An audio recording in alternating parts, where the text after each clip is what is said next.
Estamos de volta, terceira temporada, e hoje levamos para casa Ellen Garcês Brau. Ellen Brau, jornalista, mestre em comunicação, e vamos saber um pouco mais sobre a exitosa carreira dessa gaúcha hoje radicada em São Paulo e a saudade de casa.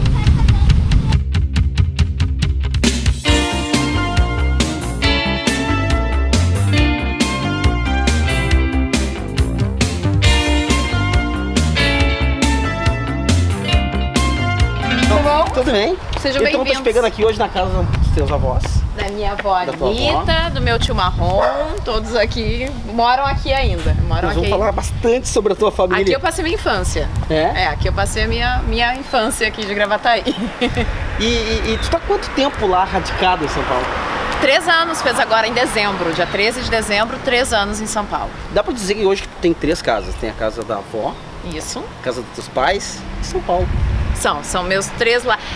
Na verdade, assim, eu sou uma pessoa que eu costumo dizer que quando bate o ventinho eu tenho que mudar, eu não tenho muito raiz. Então, assim, são os meus 3 lares atuais. A casa da avó e a casa dos meus pais são aqueles que não vão mudar nunca. São Paulo pode mudar. Quando é que a pequena Ellen descobriu, sendo filha de comerciantes, entende-se que futuramente vai assumir os negócios do pai, vai virar padeirinha, vai abrir uma padaria ou algo que vale, não, e tu acabou saindo por um caminho completamente oposto dos teus pais. Então, assim, acho que certeza de que eu queria trabalhar com rádio, com jornalismo, eu fui ter quando eu comecei a trabalhar, no meu primeiro estágio. Isso nunca passou pela minha cabeça, assim. Eu ficava irritada quando eu ia visitar as faculdades de comunicação. As faculdades em geral, as pessoas diziam, ai, desde criança eu tinha um gravador e eu sonhava. Eu nunca tive isso. Eu lia na missa, eu falava demais na escola, eu fazia a reflexão da agenda, eu sempre liderava a reflexão da agenda do Dom Feliciano. Eu sempre falei muito, né? E tem uma história que eu acho que é curiosa, assim. Meu pai, ele fazia reparte de pão quando eu era criança. Que é a entrega do pão nos armazéns. E eu gostava de ir com ele, eu sou muito ligada com meu pai. Então eu gostava de ir com ele na Kombi junto. Só que tinha uma norma. Ninguém abria a boca no horário do Mendelski. Rádio ligado ali. Rádio ligado. E eu queria tagarelar, obviamente. Eu queria que meu pai me ouvisse e não ouvisse o Mendelski, né? Enfim, isso eu era muito criança, 3, 4 anos de idade. Eu fiz jornalismo 1 ano, tranquei a faculdade e fui fazer ciências sociais na URGS. Mas aí eu já, eu queria estagiar, ciências sociais é um pouco mais difícil, eu voltei para o jornalismo. E aí comecei a estagiar na Rádio Gaúcha como repórter. E aí, assim, o primeiro dia que eu botei o pé na rua como repórter, sim, eu disse, eu nasci para isso. E que ano foi isso? 2005. Quem eram os estrelos? Tu chegou a trabalhar com estrela? Naquela época da Gaúcha a gente já tinha o Macedo pela manhã. Que foi uma grande figura, assim, pra mim. Grande escola. A gente tinha o Escola, Daniel Escola, já tinha, o Escola era repórter de política da Gaúcha na época. Me lembro bem, Lauro Quadros, que é uma figura fofa, fantástica. Foram assim, e uma pessoa que é muito querida, que é de Gravataí também, pra quem eu sou eternamente grata, que é a Giane Guerra, que é a repórter de economia da Gaúcha, que foi uma colega maravilhosa, assim. Então eram as pessoas que me marcaram muito. Have I ever told you how good it feels to hold you? It isn't easy to explain. Recorda o primeiro dia na rádio que tu entrou no ar? Que primeira fala e o frio na barriga. Eu lembro, mas é engraçado porque assim, eu achei até hoje que só eu lembrava e eu descobri que tem mais uma pessoa que lembra e eu fiquei assim chocada porque ele pode usar isso contra mim. É o Alexandre Aguiar, que faz previsão do tempo e tal, e ele lembra também. Tinha que dar um movimento de rodoviária em saída de veraneio, que agora começa dezembro, aquela coisa, tem a história de você vai sexta-feira pra rodoviária fazer movimento.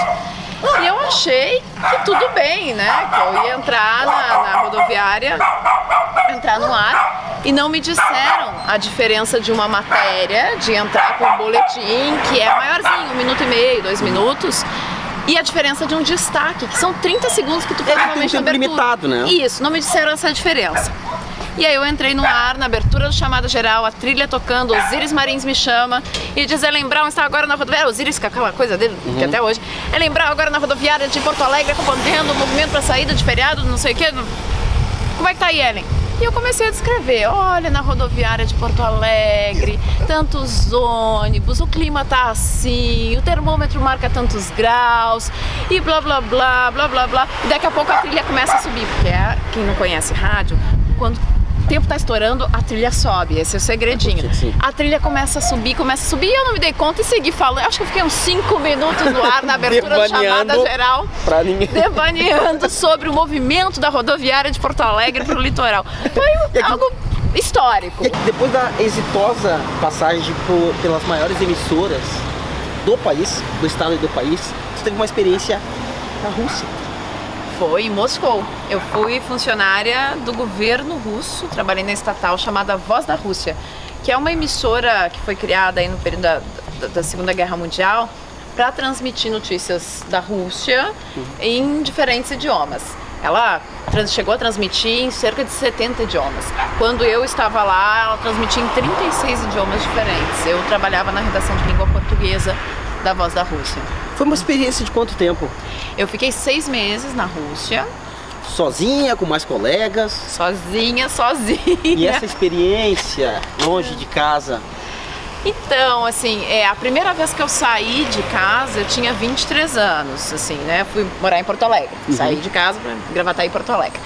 Então eu tinha muito essa coisa. Ah, não, mentira. Quando eu tinha 15 anos, eu fui fazer intercâmbio nos Estados Unidos também. Então eu tinha muito essa coisa, mas assim, 6 meses no inverno da Rússia é bem diferente de tudo que a gente possa imaginar.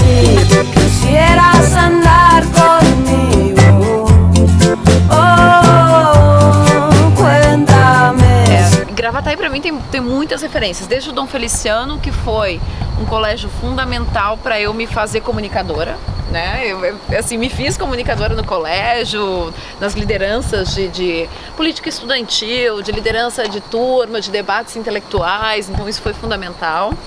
E tem, assim, a minha família, é óbvio que a gente já falou aqui, que é uma grande referência. A avó Anitta. A avó Anitta, meus pais, a padaria do meu pai. Assim, primeira coisa, eu chego, eu tenho que comer o pãozinho da padaria, porque eu morro de saudade. Aliás, eu vou falar pãozinho aqui, mas o programa é online, as pessoas vão ver em vários lugares. Então eu tô falando pãozinho, não cacetinho, porque isso é uma coisa que eu me policio sempre em São Paulo, pra não dizer um cacetinho quando eu entro na padaria. Mas a vontade é de dizer. É, o cacetinho, né? E aí um dia eu cheguei na padaria, eu tava tão feliz, 1 ano em São Paulo, nunca tinha pedido um cacetinho e disse: moça, me dá um negrinho.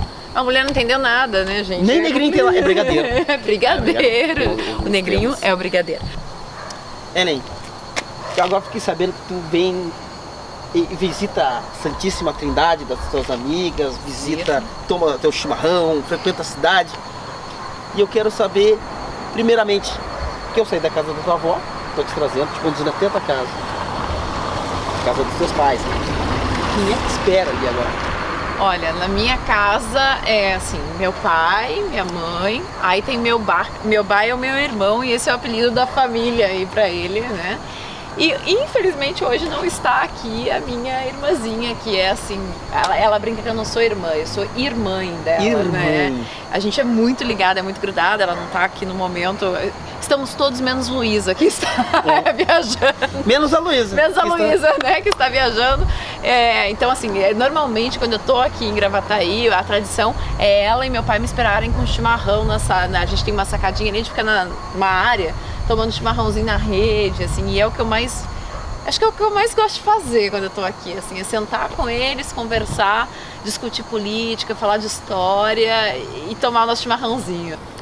Ellen, eu queria dizer que eu não me canso de repetir, gostei muito da entrevista, pra mim foi uma aula, volto a repetir, que tu continue aí nos brindando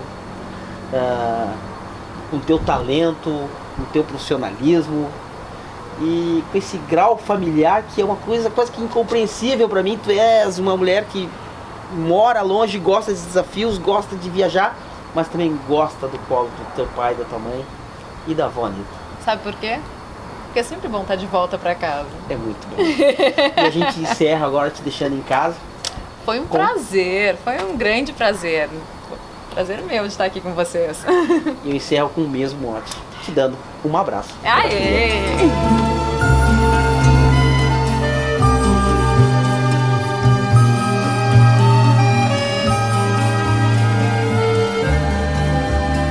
Estou de volta pro meu aconchego, trazendo na mala bastante saudade. E este foi mais um programa da temporada 2015. Todo mundo tem um caminho a percorrer, uma história para contar. De volta para casa.